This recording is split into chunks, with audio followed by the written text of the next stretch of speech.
Mbah Masum Lasem merupakan ayahanda dari Kiai Haji Ali Maksum, Krapyak, Yogyakarta. Di tangan ayahanda tercinta inilah Kiai Ali mendapatkan prinsip hidup dan pendidikan yang memadai. Sebagai putra sulung, Kiai Haji Ali Maksum lahir sebagai sosok yang demokratis, visioner, dan ngalim. Nama asli Mbah Masum adalah Muhammadun.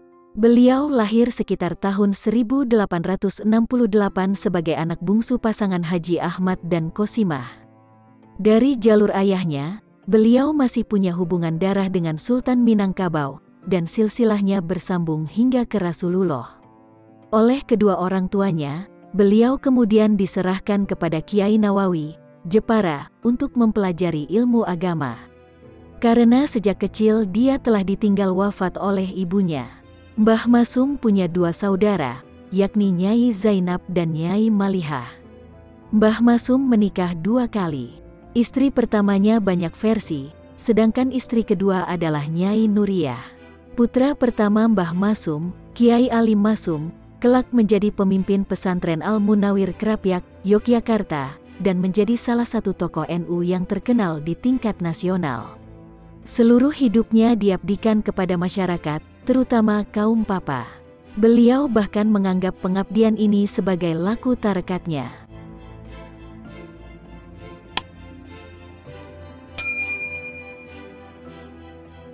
Menurut Dennis Lombard, ahli sejarah terkenal, Mbah Masum adalah seorang guru, kiai, dari Lasem yang kurang dikenal di tingkat nasional, namun kematiannya pada tahun 1972, menimbulkan guncangan hebat dari satu ujung jaringan ke ujung jaringan lainnya. Pengembaraannya mencari ilmu tidak sebatas di Lasem, beliau terus mencari guru hingga sampai pada para wali yang terkenal. Di antaranya adalah Kiai Dimyati, Kiai Hashim Asy'ari, dan Kiai Holil, Bangkalan, Madura. Sejak muda Mbah Masum sudah hidup zuhud. Beliau sempat menjadi pedagang baju hasil jahitan Nyai Nuri, juga berjualan nasi pecel, lampu petromak, dan sebagainya. Beliau juga menyempatkan diri untuk mengajar umat dan secara rutin berkunjung ke Tebuireng untuk mengaji kepada Kiai Hashim Asy'ari, walau dari segi usia Mbah Masum lebih tua. Mbah Masum berhenti berdagang setelah bermimpi bertemu Rasulullah beberapa kali, di mana Kanjeng Rasul menasihatinya agar meninggalkan perdagangan dan beralih menjadi pengajar umat.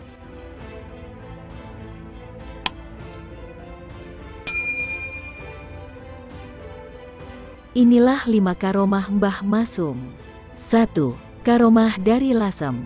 Tanda-tanda keutamaan Mbah Masum telah diketahui secara kasyaf oleh Mbah Holil Bangkalan, seorang wali kutub yang amat masyhur. Dikisahkan, sehari sebelum kedatangan Mbah Masum ke Bangkalan, Mbah Holil menyuruh para santri membuat kurungan ayam. Kata Mbah Holil, "Tolong aku dibuatkan kurungan ayam jago. Besok akan ada ayam jago dari tanah Jawa yang datang ke sini."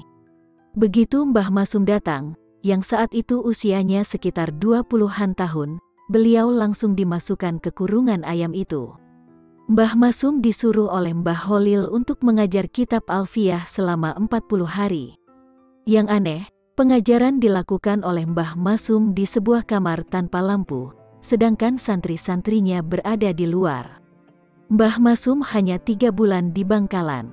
Ketika hendak pulang, Mbah Holil memanggilnya dan didoakan dengan doa sapu jagat. Lalu, saat Mbah Masum melangkah pergi beberapa meter, beliau dipanggil lagi oleh Mbah Holil dan didoakan dengan doa yang sama. Hal ini terjadi berulang hingga 17 kali.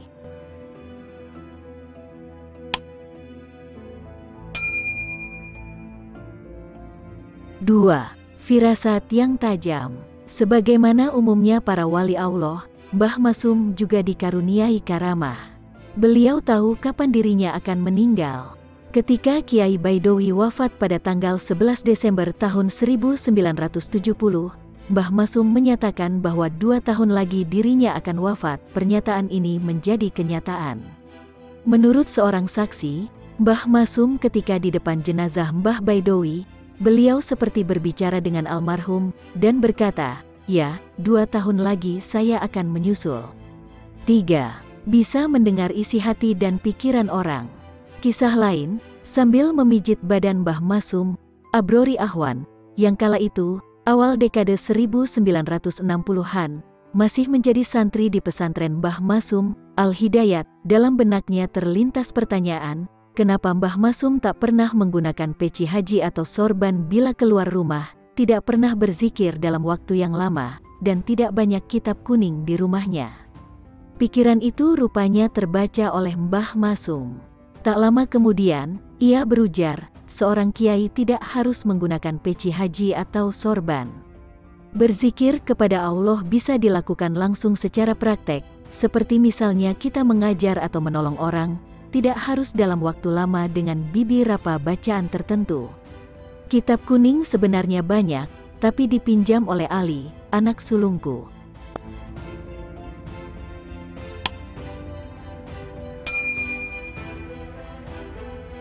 4. Mendatangkan barang yang hilang. Ketika dalam perjalanan silaturahim ke Jawa Tengah dan Jawa Timur, Mbah Masum kehilangan kacamata di kereta api yang tengah meluncur antara Tegal dan Pekalongan. Menyadari hal itu, ia kemudian mengajak para pengikutnya membaca surah Ad-Duha. Dan ketika sampai ayat Wawajadaka dolan fahada, ayat tersebut dibaca 8 kali. Dengan membaca surah tersebut, insya Allah barang kita yang hilang akan kembali. Setidaknya Allah akan memberikan ganti yang sesuai, katanya kemudian.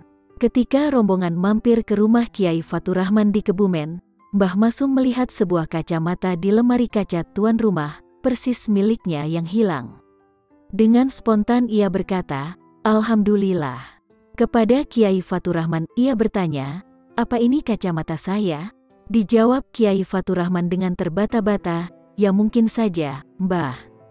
Kemudian kacamata itu diambil dan dipakai oleh Mbah Masum.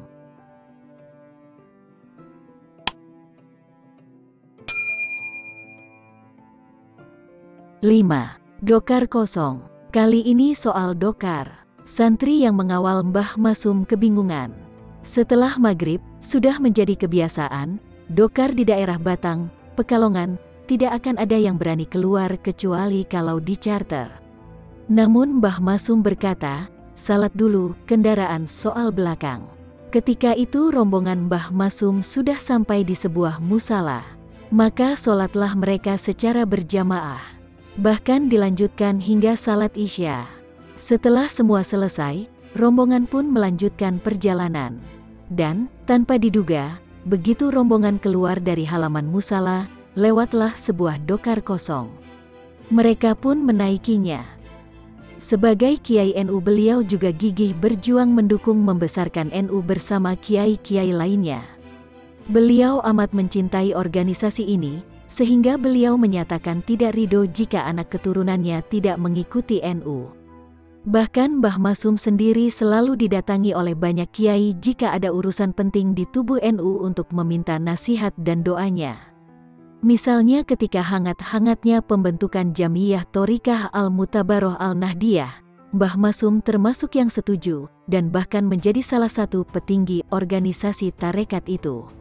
Mbah Masum wafat pada tanggal 28 April tahun 1972, bertepatan tanggal 14 Robiul Awal 1392 Hijriah jam 2 siang, setelah salat Jumat. Upacara pemakamannya dibanjiri massa yang ingin memberikan penghormatan terakhir. Pemakamannya dihadiri oleh banyak tokoh ulama, petinggi partai politik dan pejabat pemerintah.